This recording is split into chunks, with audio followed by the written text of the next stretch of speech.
this video lesson, we're going to look briefly at the brush tools, which include the brush tool, the pencil tool, the color replacement tool, and the mixer brush tool. So I'm going to choose the brush tool. I already have a foreground and background color set for blue and red. On the options bar, we can choose our brush size and hardness. I've chosen a brush size of 70 pixels and a hardness of 100%, means it's going to have a very distinct edge. And if I simply come to my canvas and click, notice I'm basically just getting a circle. It's like dabbing with my brush, but giving a very hard edge. Let me change that brush and do a softness of 0%. Still 70 pixels. I'm going to click further to the right, and you see it gives a very soft brush. It diffuses the edge of that brush, and actually looks a bit smaller because it's bringing in more of the background of my canvas. And if I go about halfway,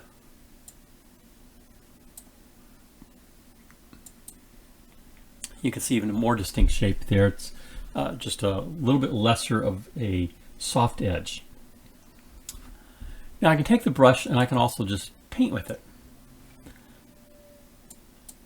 Let me go back to my hardness of 100%.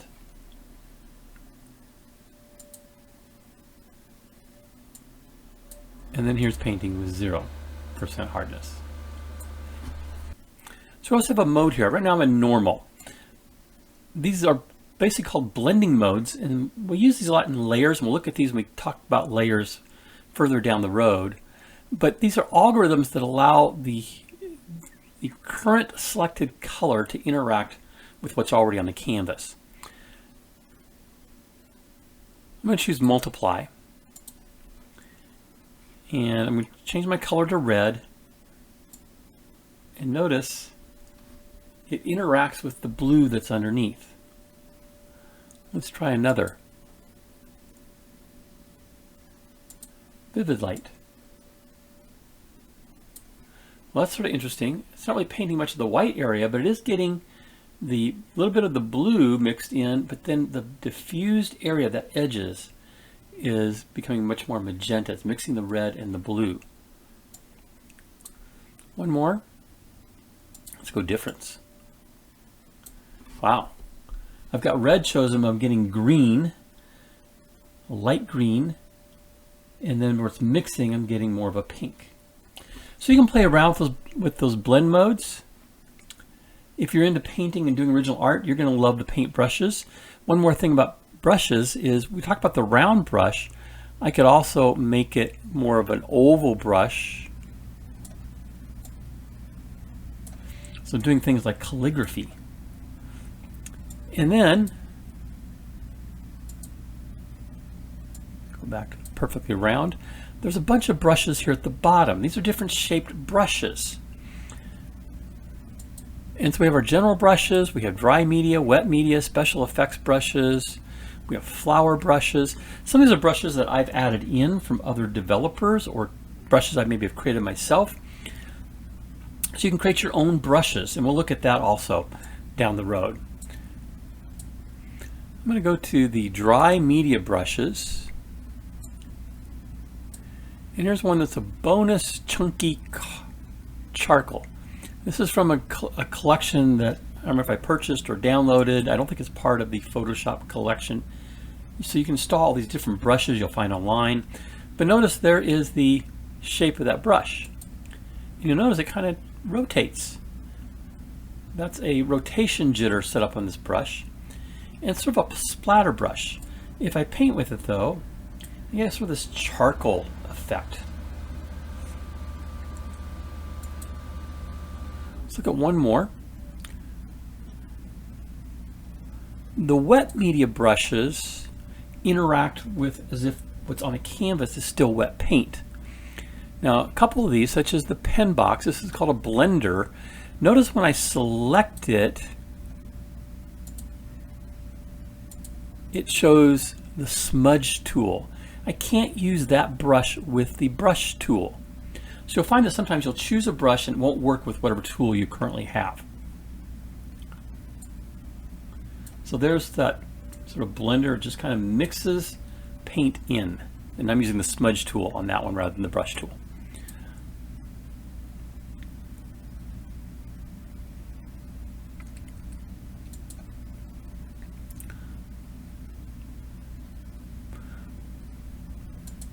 This one actually gives us a pattern. So you can play around with the brushes, see what's there, go on the internet, find other brushes you might want to download that are free. You can also purchase brushes from developers.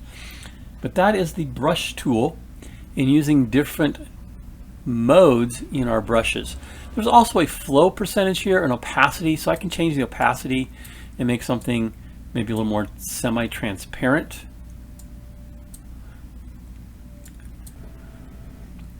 And we'll look more at these options down the road, but again, go in and play. If you're really interested in painting and using the brush tool and all the different possibilities, I do suggest that you do a YouTube search on the brush tool. You're going to find much more in-depth tutorials on using the brush tool and all kinds of special things you can do with it. One thing I do want to point out here, we'll look at this again more in depth in Unit 6, and that is under the window menu, there is a brushes panel that can be added in. Basically get the same thing you have over here, but there's also the brush settings, and you can open the brush settings separately.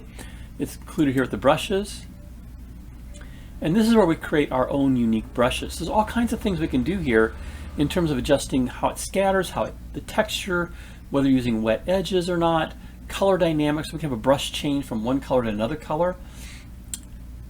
We can also create different shapes of our brushes. The pencil tool is underneath the brush tool. Works very much like the brush tool in that we can select a size and hardness. However, be aware that the brushes that are listed below here generally do not work with the pencil tool. So we're kind of limited to a round, but we can also change the shape of that pencil tip. But these brushes, such as the scatter brushes and so forth, do not apply to the pencil. In fact, if you choose those, it will choose the brush for you. So here's just a 1 pixel hard pencil. We can draw with it. We can also write with it.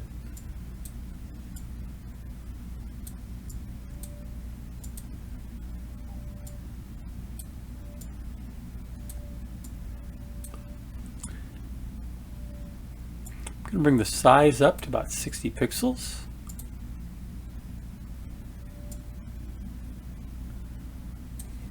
So I'm drawing a much thicker line with the pencil. And there's an option on the options bar that differentiates it from the brush tool, and that's this auto erase. Notice we can also change the blending mode here. We can change the opacity, we can smooth it, but let's check this auto erase and see what happens. So on the auto erase, I'm just going to change my background color here to something a little bit different. Let's just choose a yellow. If I start with the center point, the little crosshair inside the current foreground color, it's going to paint with the background. But if I come back and just paint over here on the white, notice I'm getting the black. So I'm just going to barely get it into the black here, and notice it becomes yellow. So that's one difference that I see between the brush and the pencils, this auto erase feature. For the most part, I'm going to choose the brushes because of the normal options that are available, and it's a little bit smoother than the pencil is. The color replacement tool underneath the brush and pencil allows me to sample and color on my canvas and replace it with a new color. So I'm going to choose red for my foreground color.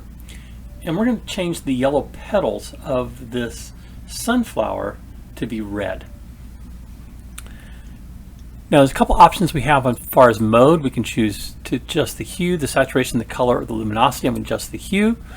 And there are different ways of sampling here. It's going to start with whatever color we begin with. So if I start here on the yellow, that's the colors that are going to be modified to this red. Now there's 3 ways of sampling. One is continuous, so as I go over different areas, it will add that to our sample. And in essence, I can color everything if I wanted. In most cases, I'm going to choose to just do the once only sampling wherever I start, and this one samples for the background swatch.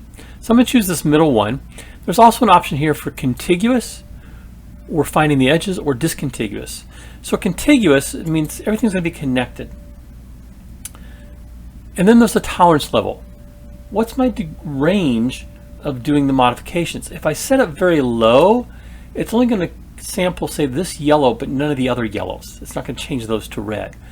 I'm going to set mine up to about 40%. And then I'm going to start in this yellow. So I got my crosshairs of the pointer there, and I'm simply going to paint. Now notice I'm going over white areas. The white's not being changed because it's not in that contiguous range.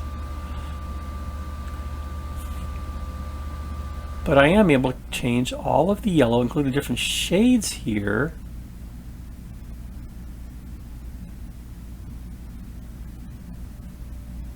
To my selection red. If I come down here, notice I'm not getting anything in terms of the green leaves or stem.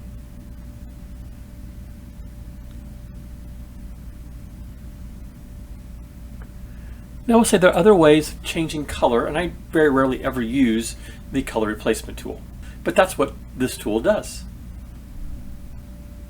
The mixer brush is used by digital artists in creating original painting.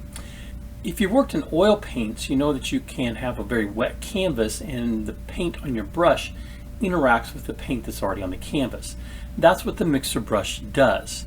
So I've selected a color of red and a size of 70 with, you can take the hardness down here, maybe like 69%.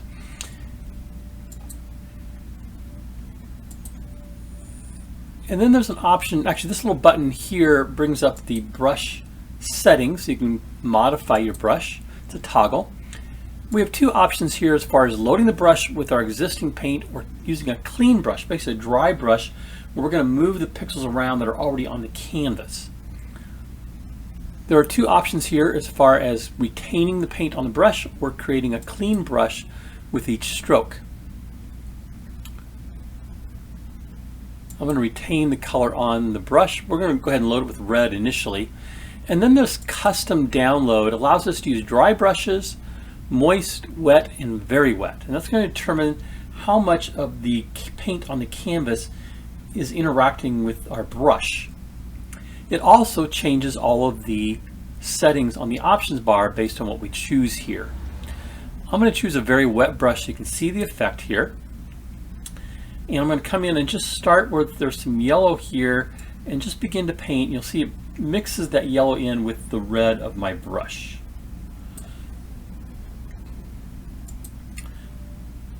Now let's do this with a clean brush. I'll come down here where there's some yellow and green and some brown together. And notice now it's pulling the colors from my canvas. It's not loading the red. However, as soon as I stop, it's going to load the red because I didn't mark the option to always clean the brush each time. If I choose that as my option, choose a clean brush,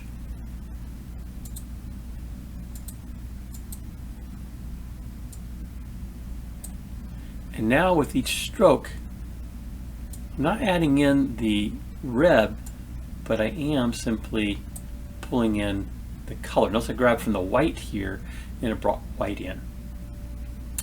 I'm not a digital artist, I'm not doing original painting, so I basically never use the mixer brush, but you might really be into creating original art in Photoshop as if you're painting on a canvas. You'll probably find the mixer brush really handy in that case.